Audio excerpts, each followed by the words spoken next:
Now, young people at Roodepan in Kimberley in the Northern Cape are marching against gender-based violence, substance abuse and suicide, three burning issues in the community. The young people will later meet at a site where government services will be available. Police, Correctional Service, the IEC and Lifeline. For more on this, we cross to our reporter Ulrich Hendriks. Ulrich, a very good morning to you. Talk to us about what's going to be happening during the course of the day there. Well, good morning. Well, for today, they're starting with a march, the young people of Roodepan. That's going to start at the Roodepan police station, move through the streets of Roodepan, and then end up at one of the MPOs here in Roodepan. Of course, there will be services available, government services, that will basically try to assist them to basically make choices that are so relevant today. The IEC will be there. We know voting will take place sometime next year. Correctional services will be there, so job opportunities for an area where unemployment is very rife. Of course, the Northern Cape, the youth unemployment especially, looking at very high levels, between 60 and 70%. So those are very big problems here in this area, and of course in Northern Cape. Let's move to Ashwin Hussain, who is one of the leaders of this march. Ashwin, tell us why specifically GBV, suicide and unemployment? Good morning, everyone. The reason why we decided to choose this march in the Roodepan community, because of a lot of gender-based violence. Crime is a high rate in Roodepan, and Roodepan is also being neglected by a lot of people. So the suicides last week, we had about 3 youth that committed suicide in Roodepan. So it's a huge growing crisis, and the reason why they committed suicide was all because of job opportunities. So today's march is all about gender-based violence, substance abuse, because substance abuse is also a huge growing crisis, and a crime in Roodepan because people steal to sustain their needs and things. So yes, that's what the march is all about, and then for job creation. So today we have the correctional service as well, and then the IEC, they're going to register the youth on the voters roll for the next election. Then they would be able to vote. And then the correctional service, they're going to join us. They're going to register youth. They're going to help them apply for the learnership intakes for end of June. That is for the wardens at the correctional service. And then they're going to start at the FET college for the correctional service, and as well as the police. They have the traineeships that is taking place at the reside. So they're also going to assist us with getting youth more enrolled. And then we have about 45 youth that are from Roodepan that is enrolled in Corky's Butchery School. We got them enrolled there. They have started with their learnership. They are completing their learnership now. In September they will be awarded certificates, and that's for Blockman. So yeah, that's all what the event is about today. And then we're going to have the blood service. We're going to also accommodate them, and then Lifeline for testing for diabetes, high blood, and so forth.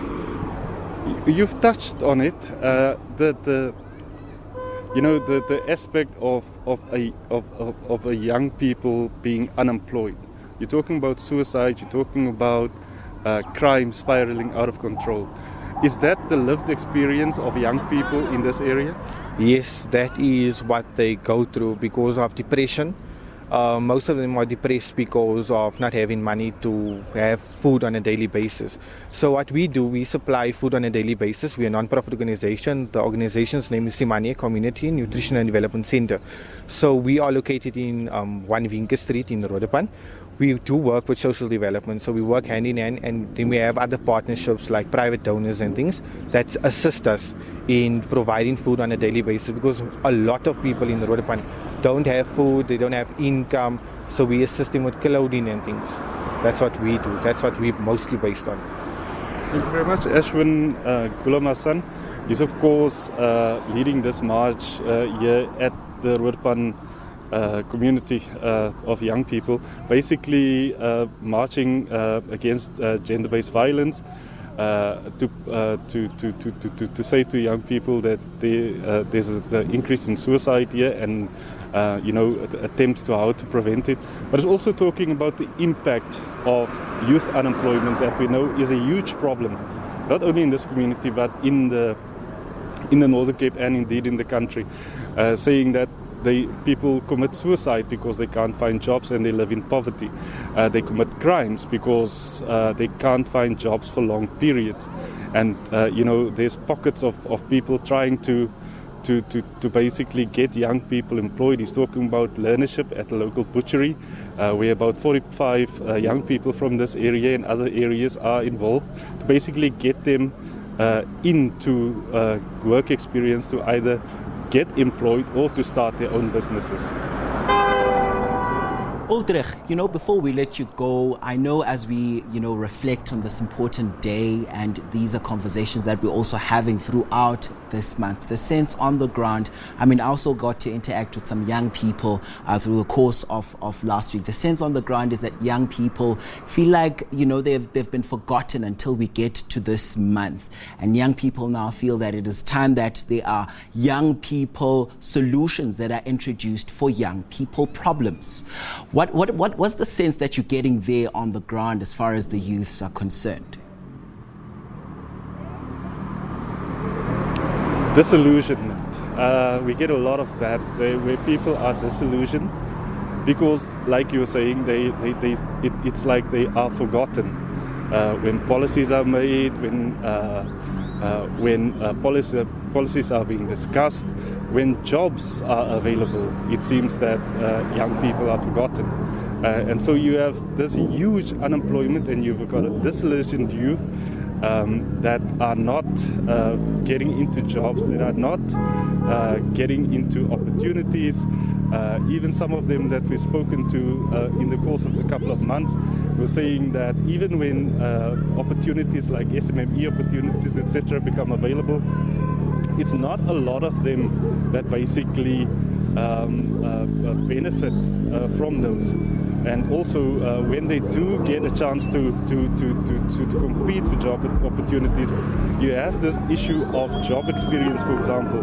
And so other people are basically, with experience, are getting. So they're saying that, we need to get policies in place, basically get young people advantage so that they get into jobs, they can start their businesses, and of course prosper. And speaking of businesses, I see that also the march has already started there behind you. So we're going to let you go. But before we let you go, you just spoke about how young people also want to start doing things for themselves. But then again, there's always that question of red tape where they, have to go sent from pillar to post when they go through in terms of asking for funding for their businesses and things like that. What do you think? What are some of the senses there on the ground as far as those young entrepreneurs are concerned? And so you get a lot of young people with bright ideas in terms of how to do business, how to new products, new technology that they either invent or better, and then they go to get funding so that these things can get off the ground. We've spoken to furniture makers, we've spoken to young people who sell fresh produce.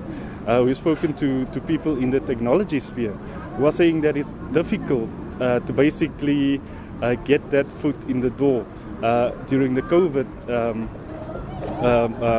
era, for example, when they were applying for funding and for relief funding, a number of them basically said that they applied en masse, even got some people to basically assist them to apply for those fundings. And the normal SMME funds that are released every year, they are disproportionately being said no to or being rejected for those funds. And that is where you see a lot of resentment, a lot of disillusionment within the young people, not only here in this area, but across the province and in the country.